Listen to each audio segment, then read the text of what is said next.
So I know a little something about each and every one of us. Are you ready for the secret? We don't like change. We like things the way we like them, in the order that we like them. We like to travel the way we want to travel. We like to do what we want to do. This is what we like. And if you just want to mess with us a little bit, start to remodel our grocery store. Hate that. Start to remodel your roads, right? I got a little turned around here. Apparently, the GPS in my father's Jeep hasn't caught up with whatever road construction is going on here, so I had to deal with that. We are creatures of habit. We tend to do the same thing in the same way over and over again because we don't like change. And change happens. That's another truth.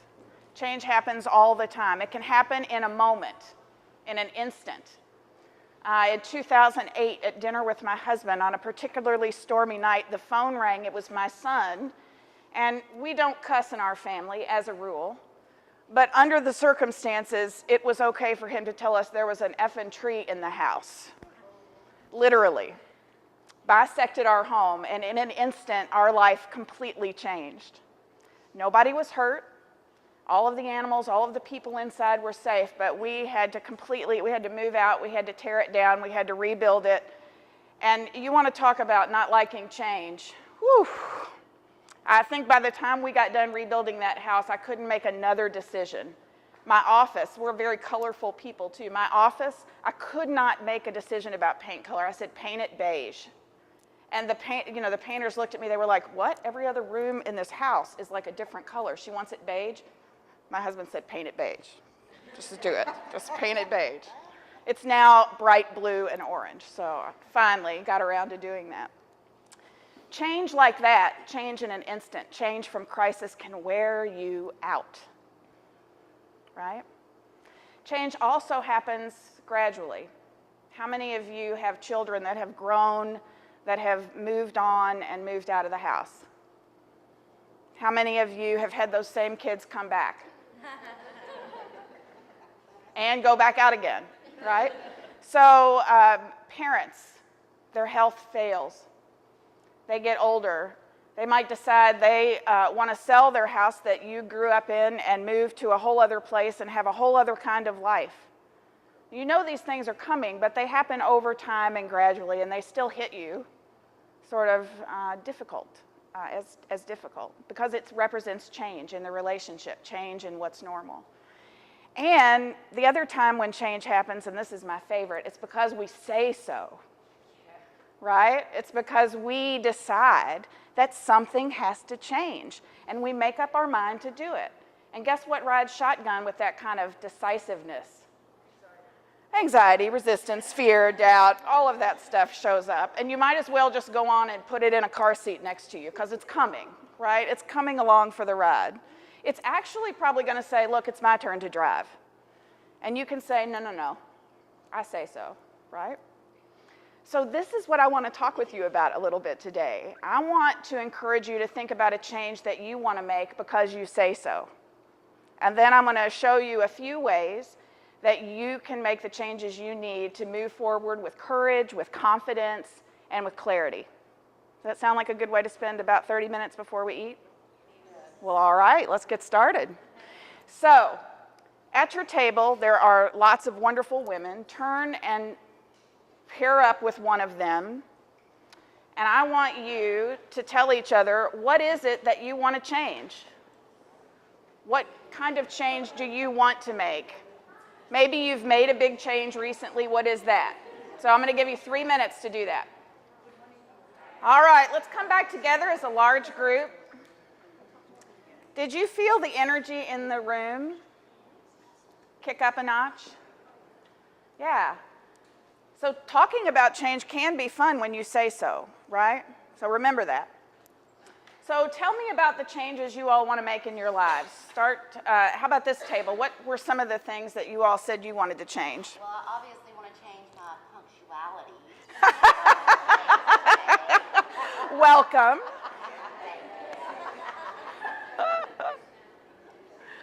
One of the things I Okay.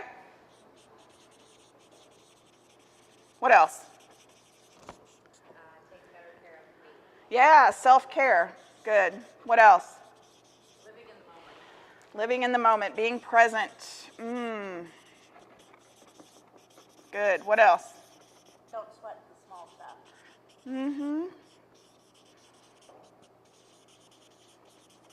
I want to get up earlier. I'm going to stop being so rushed in the morning. There you go.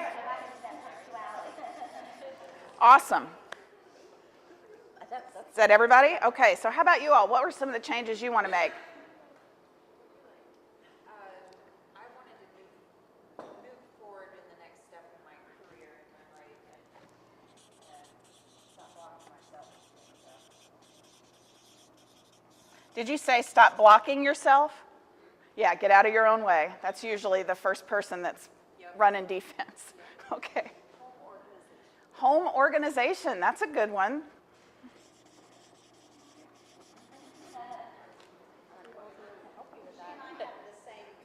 Okay, nice. Ah, okay.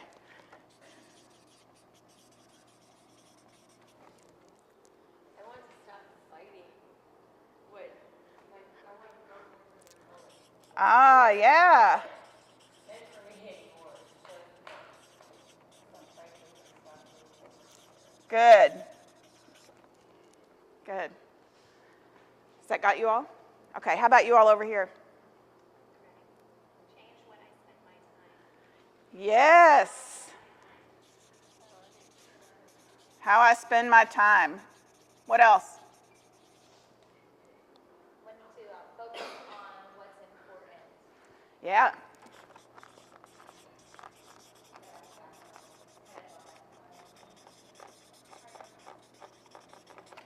Yes. Keep them coming. Working on a schedule? Yeah, no, so I have a very weird working hours, so I start at 5 a.m. and finish 2 p.m. But then the rest of the day I do, chores, and I never had time to do my own something for me. Ah, so maybe time for you is in there, right? Very good. Be more organized. Good.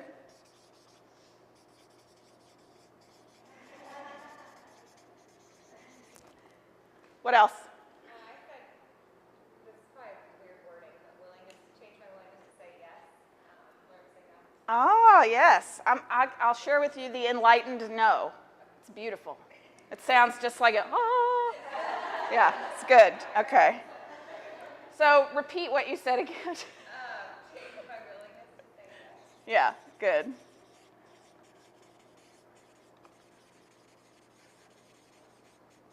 Okay. What else?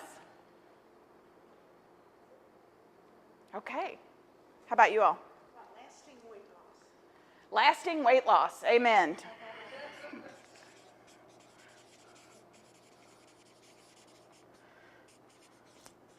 What else? Mine was trusting myself. Trusting yourself. Oh, so good. Yeah. What else? Mine is along the same line of learning to not say yes all the time, but empowering people to make their own decisions. So I don't have to. Woo! All right.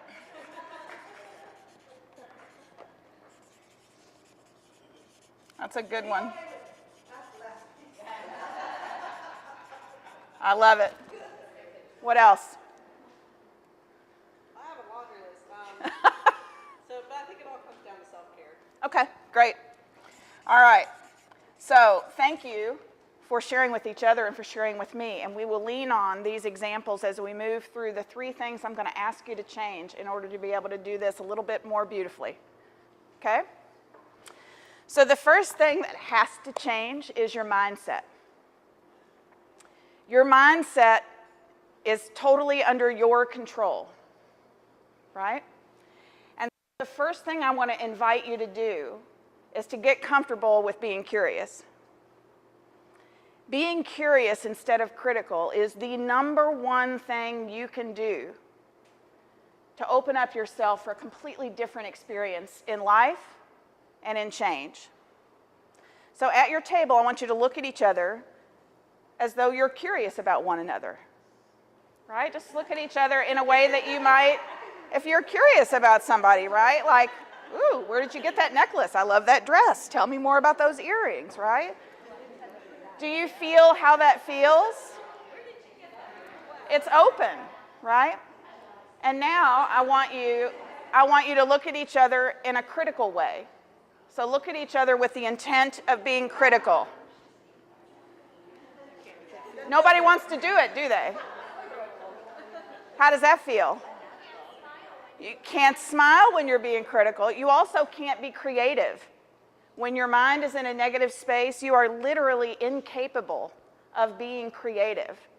Your brain's not wired to do those two things at the same time. So in order to get creative, in order to get that clarity that you're looking for, you must open up and be curious. And when we think about ourselves, right, that self-talk, when you make a big statement about something that you want to change in your life, when you say, I am going to be more organized, what's the next voice that shows up right behind it? The one that says, sure you are. Yeah, you've done this before. How many bins and how many lids do you already have that don't know each other, right? So it's the first voice that comes up. That is a critical voice. What if I could be more organized? And sit with that for a bit, as opposed to the 150 reasons why it will never work, why it shouldn't work, is no way to spend your precious time and energy. So be curious instead of critical. Adopt a mindset that allows you to wonder. So the second thing you're going to want to do is you're going to want to change your vocabulary a little bit. We don't do a very good job of saying very nice things to ourselves. If we spoke to another person the way we speak to ourselves, we probably wouldn't be friends for very long, would we? We probably wouldn't. When a friend is in crisis, the first thing you say is, well, here that goes again. No, that's not what you say, but that tends to be how we treat ourselves. So what I want to invite you to do is to learn to ask yourself 3 really powerful questions. The first is, what if?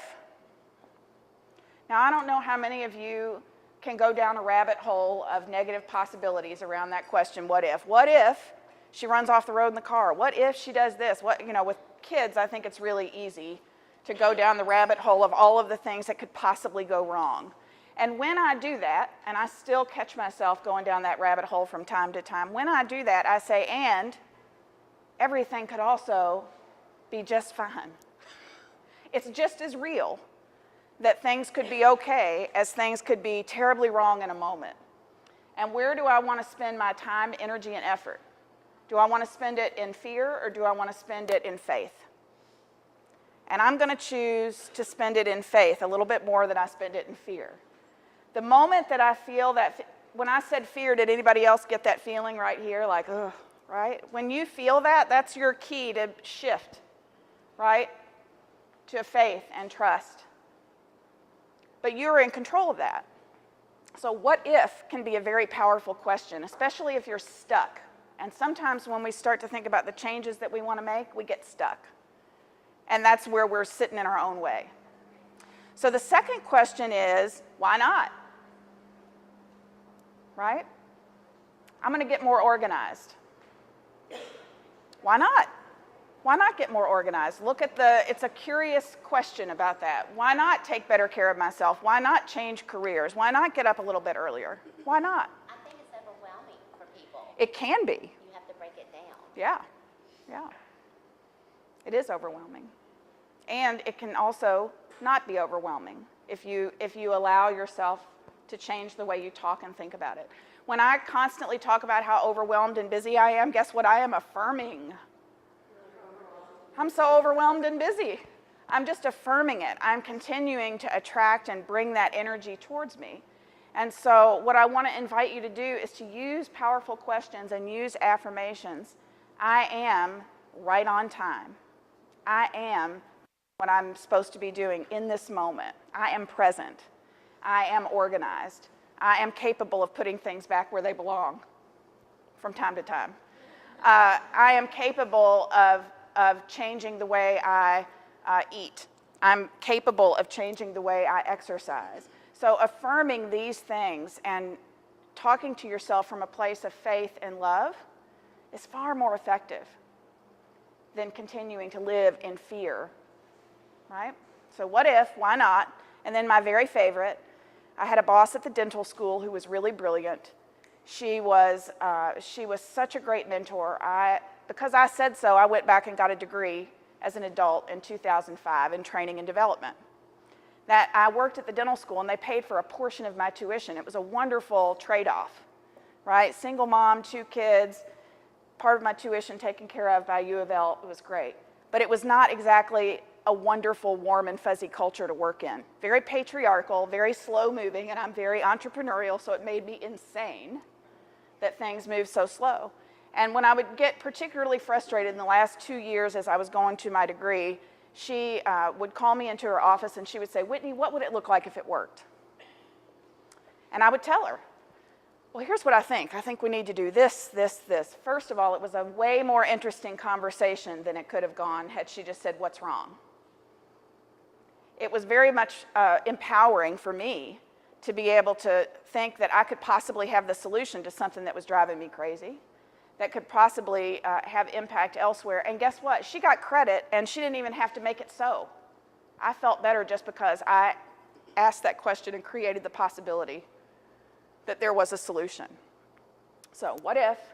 Why not? What would it look like if it worked? These are great questions. And those affirmations, in those areas where you feel really insecure, right? I wake up easily. I wake up easily without my alarm clock. These types of affirmations and these types of positive statements that you can make that help affirm and help you be the kind of person who gets up early. Just be. What is that? Who is that person? How can you set yourself up for that? So you've changed your mindset. You've changed your vocabulary a little bit. You're talking a little bit nicer to yourself. So the next thing to look at is, can you change some of your habits? Because I'm pretty sure that some of the habits that you have are helping you, and some of them are hindering you or hampering your progress, wouldn't you say? So what habits could you put in place regarding the change that you want to make in your life? Is there a habit you need to break? Is there a habit you need to create or form? Are there some systems with a series of habits that you could set up that would help you be more successful? That is pretty cool. When you start to see the power and the momentum of consistency, consistency for me is a little like a straitjacket, right? The minute that I get to about day 6 of doing anything every single day, I start freaking out. It's not real external. I won't go running around screaming or anything, but I'll start to get really obstinate and stubborn like a 2-year-old. Like, I'm not drinking that warm lemon water this morning. I don't even have any lemons in the house. Hello, day 6. That's what that looks like for me. And so when you know these things about yourself, you can say, I was expecting you. And so I bought some lemon juice concentrate, which is over there. I don't need lemons in order to drink delicious, nourishing, detoxifying, warm lemon water this morning. I think I'll just go down and make myself some of that, right? Day 6. Day 13 or 14. I've been doing really well. I've been watching what I eat, and I haven't lost any weight. What's up with that? Have you really been paying attention to what you've been eating? Have you been writing it down? Have you been doing what it takes? Have you been the kind of person who is capable of losing weight because you're doing the work to lose the weight? So what are those habits? My friends and I have started a little habit forming group. We meet every 3 weeks. We pick a habit for 21 days. We have a different accountability partner. We really work. Mine was warm lemon water last time. Big shock, right? And this time, it's logging all of my food and beverage into my MyFitnessPal, right? No judgment. No, like, well, I don't think it was 2.5 glasses of wine. I'm pretty sure it was 2, Is it a 5-ounce pour? Is that what? I don't know. So just telling the truth, putting it in there, right? And letting it tell me what I need to know about what I'm doing. So change your mindset. Get curious. Change the way you speak about it, not just to yourself, but to other people. How many of you catch yourself saying, well, I want to do this really great thing, but it'll probably never happen because I can't really blah, blah, blah, blah, blah, right? You just rain all over your own parade. Or you pick somebody to talk to about it who is a known irritant, right? A known issue. You know what they're going to say. You know they're going to shoot it down, and you take your sweet little, nice idea to them, and they go, "Puh. You'll never be able to do that." Stop doing that. Don't tell it to that person, right? Okay. In the beginning of our time together, I asked you to look at a partner. I asked you to tell them, here's the idea that I want to make so. This is the thing I want to change. I've introduced a few little concepts to you. I want you to look at that same person, and I want you to commit to doing something differently so that you can move closer to what you say you want and further away from what you say you don't. I'm going to give you a couple of minutes to do that, and then we'll wrap us up, okay? So 2 minutes, get with your partners. Let's come back together as a large group one last time.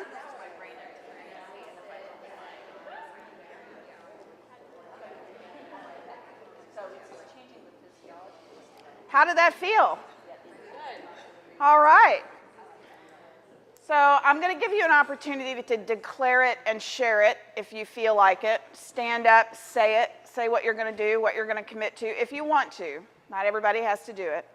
I want to share with you the Make 3 Changes framework is really designed to help you identify where you are now, where you want to be, ask the questions that you need in order to figure out how you're going to get from here to there, how to leverage the fact that going towards what you want will help you make better decisions, being in that place of feeling confident that you're capable of doing those things will allow you to make the decisions and the choices to say the enlightened no thank you.